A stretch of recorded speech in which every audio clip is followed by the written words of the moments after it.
Folks, thank you so much for doing this interview with me. I got to ask you, how has it been so far today here being in Toronto? I know you guys got a lot of media stuff going on here. How crazy has it been for you? Oh, it's been good. There's a little bit of rush, but everything's been put in such a nice order that we get some time to kind of hang out in between and, stay out of the heat.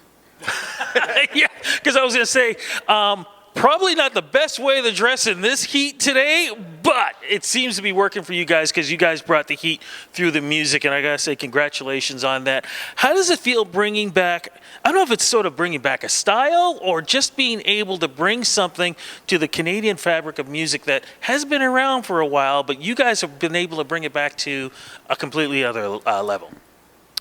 Well, I don't know. That's kind of interesting because we kind of started with the idea of just wearing like white shirts and black suspenders and whatever jeans, and then everyone just kind of started evolving organically around that with their own different wear. So it's pretty cool if that people are taking a liking to it, I guess. And well, definitely. Well, look, before we start talking about the band, we start talking about the music and everything else, can you introduce everybody who's around you, right? Sure. I got Eliza Doyle to my left here, aka Miss Mary.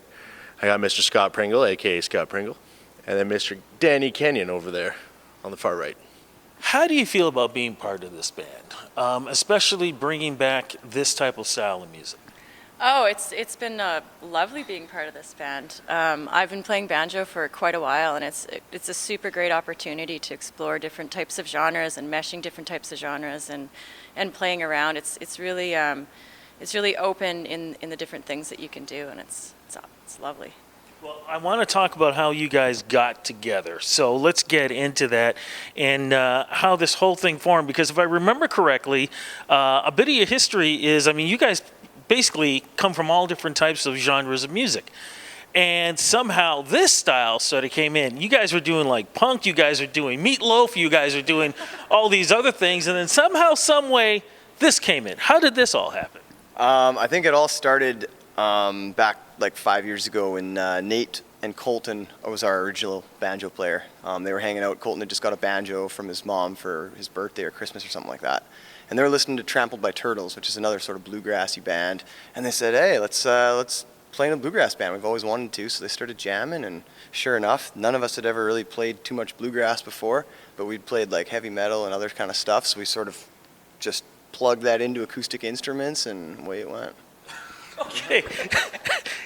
That sounds crazy. He's going, yeah, we played heavy metal, man, but then bluegrass just kind of popped in. I don't know. It's weird. There's there's some crossover there. Bluegrass can be kind of sound like punk and kind of be heavy if you make it that way. Yeah. Why bluegrass? I got to ask you, man, since you seem to be the leader of the bunch on this one. Well, bluegrass, I don't know, it's one of those sounds that even when I was young, when my parents would listen to it, it was something that kind of caught my ear. And then there was a wave of like new bluegrass coming through. So you had like Old Crow Medicine Show, Trampled by Turtles, The Devil Makes Three.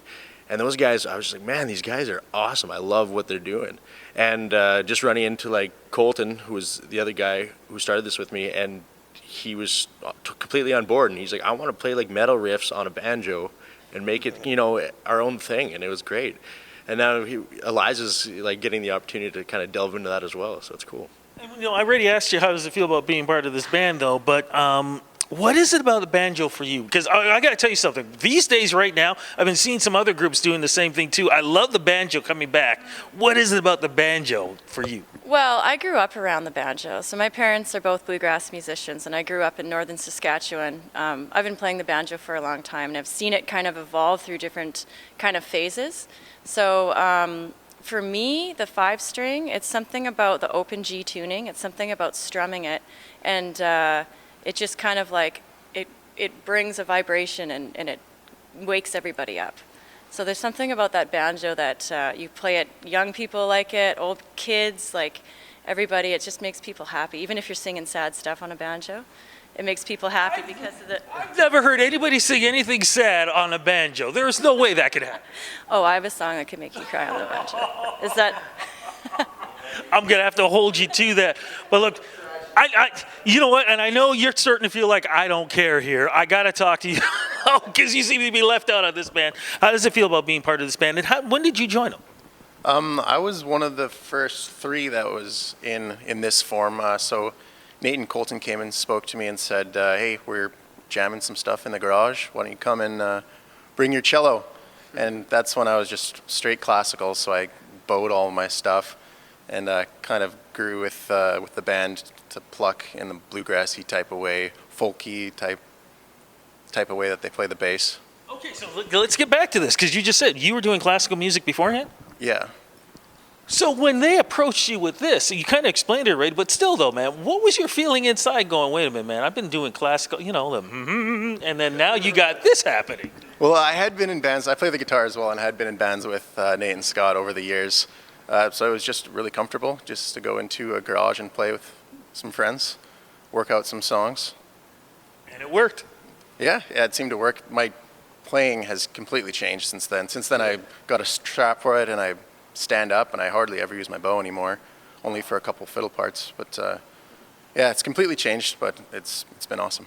The change part, though, too, is what you kind of mentioned earlier about the look. And let's talk about how that formed, because if I'm correct, you like losing a tie, don't you? You're always losing ties or something like that. Yeah, when we first started off, we kind of had the idea, Colton had the idea to all sort of like wear the same thing of some sort for every show. So it started off with like all wearing hats and then all wearing flannel shirts. And then one day it was all wear black suspenders and white shirts. And that kind of just stuck. And ties, yeah. And but yeah, we kind of just evolved our own individual looks from there. I kept losing my tie, so I just ditched it. Danny sort of kept the original look. We got hats, we got bolo ties, and all kinds of things going on now. But yeah. What have you guys been compared to? Because I think I called you guys like, what was it, the Amish Mafia or something like that, man. Because you guys are just high energy, but the look itself, you guys have probably got heard a lot of different We've been called everything from Amish to Mennonite to Jewish to Mumford & Sons, evil twins, you name it. Yeah. Yeah. The Pogues meet Scruggs and Flat, in the middle. Like, yeah, we get it all.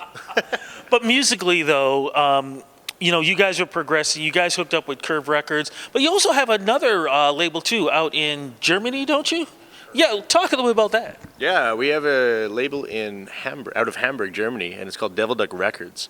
Actually, that was kind of what got us all going and how we met Brian from Toronto here in Curve. So we played our first Canadian Music Week ever. People's advice was, just make sure that you don't go with too high of hopes because nothing will probably happen. We're like, yeah, of course. We went, and then some German label guy came out and saw us and was like, I love it, sign me, or I'll sign you right now. We're like, oh, okay, wow, that's fantastic. Then we went to Germany shortly after that, and then we met Brian and stuff, and then we got a management team there, and it's all just kind of went uphill from there. So. Yeah, definitely, man. Which uphill means an album, new music, things like that. Talk a little bit about what the album's all about. Well, the new album's called Illusion and Doubt. It's got 12 songs on it, and it's very similar to our last album in a sense. It was recorded in a little bit different of a style. Our last album we recorded live off the floor. This one we took a little bit more time with pre-production and like tracking out our songs and adding a few more layers to it. I think the album's got a bit of a bigger sound to it. It's a little bit more diverse in terms of like musical complexities and intricacies, I guess. We kind of explored a few different ideas. What's the latest single off of this album right now? Boots would be it, yeah. What's the song about? Oh, you're going to have to ask Nate over there. All right, man, go for it. Well, Boots is about chasing a girl that you've, been in love with for your whole life, and she's kind of been toying with you the whole time, then finally gives you a chance, and then kicks you to the curb shortly after. Oh! Okay, are we talking experience here? And I'd have to say yes, because there isn't a guy out there who hasn't experienced something like that. I know, you're absolutely right. It's a little experience and a little bit from others too, right? You're just taking in stories from other people as well. So. Well, let me ask each of you, though, your favorite songs off this album. Go. Every Man Needs a Choose has to be mine. There's kind of an Eastern Bloc violin solo that plays through part of it, and lots of time changes, and it just sounds super cool. What about yourself? Gunslinger's Glory. Why am I not surprised? Oh, it's just an epic. It's got this huge like 3-part like layered cello part at the end, and it just gives me goosebumps at the end every time I listen to it still. So. Oh, man, I love it. What about yourself? I was gonna say that same one, but besides that one, I'm gonna have to say The Good Lord. Ooh, why that one, man? Well, it's just nice. It gives a little bit of Scott and myself singing. It's got some nice pedal steel on there, which is good. We never had pedal steel on an album before, so doing this one, we added that one, Guns Massacre, and yeah. a couple other songs. So I think that one's definitely it. Okay, well, you know the way this works is the lady has to get the last word when it comes to favorites on the album. Which one would it be? Oh, I really love Massacre of El Karaoke. Why is that? Well, for one, it's, I don't know, I'm fascinated with history and I'm fascinated with massacres for some reason. Like, you know, the underdogs and people getting... What? I don't know.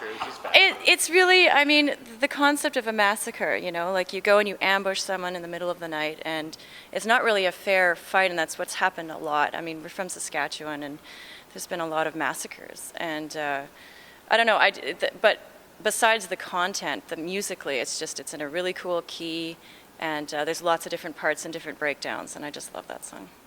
Wow, you know what? Again, this is why, like I said, you guys bring the heat with this new album, with the music and everything else too. But to bring more heat, when do we get a chance to see you guys performing here? I mean, you guys have won awards, you've done all these things, but we need you here for performances.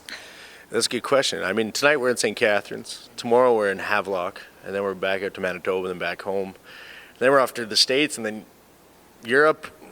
So probably in 2018. 2018? I think so. Yeah, wait that long? Well, you know, it's just around the corner when you get busy with stuff. And then you're like, you know. Actually, you know what? You're right when I think about that. And then in the meantime, with the holidays coming up, what a Christmas stocking stuffer is the album. There you go, yeah. But as we got to look for you guys and everything else, though, where do we go social media-wise to find you guys? We got a website, thedeadsouth.com. We have Facebook, The Dead South, Instagram, Twitter. You just look up The Dead South and you'll find us any which way where. Guys, thank you so much for doing this interview with me. But more importantly, man, thank you for bringing something different to Canadian music. And I love this. Guys, thanks so much. Thank you. Thanks for having us.